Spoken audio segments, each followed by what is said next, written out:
Welcome to Daily Dose Radio, a 5-minute devotional podcast studying the Psalms verse by verse. Broadcast from the ever-beautiful Sharonville, Ohio, on the sunny side of Cincinnati. Hey there, friends. Welcome back to Daily Dose Radio here in the Bible Bistro. And today on the menu in the Bible Bistro is Psalm 133. And this is a shorter psalm, so we're going to take it a little bit at a time. Today we'll do verse 1, and then tomorrow the first part of verse 2, and so forth like we have in the past. We'll do parts of these 3 verses so that we can get a whole psalm in the week. So today, verse 1, this is a song of degrees, or a ascent psalm of David.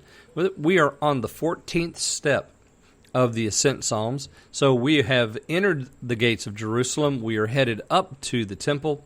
We're getting very close now because next week and the week following we're going to do 134, 135.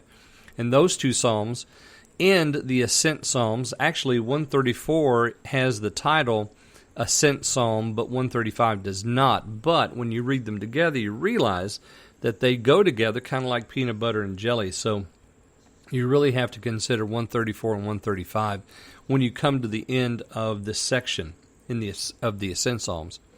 So today, 133, and we're going to talk all this week about unity. That is the theme of this psalm, and we're going to ask ourselves why. Why is it here in the Ascent? Why are we talking about it, and what creates unity? Because he gives us several things that create unity, and he gives them to us in similitude, and it's very picturesque what he's going to suggest to us this week. All right, so let's begin today, and allow me, if you will, to read verse 1 for you. Behold, how good and how pleasant it is for brethren to dwell together in unity. So this is verse 1 of Psalm 133, and this is very familiar. I'm sure that you've probably either read this before, maybe you've even memorized this. Perhaps you remember this from a childhood Sunday school class or from an adult Bible study kind of thing.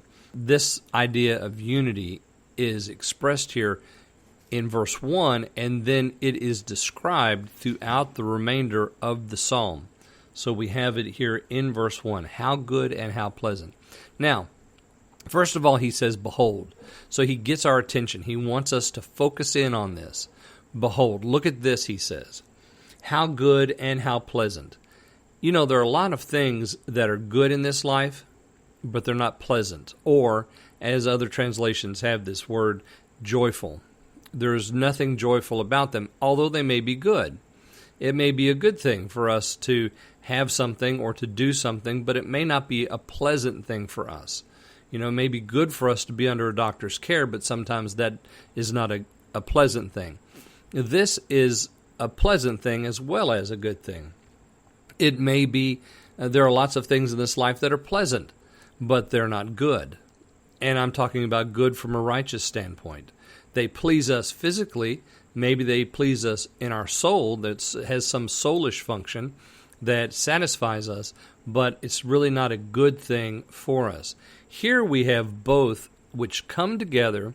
They are welded together and unified in one thing. That is, brethren dwelling together in unity.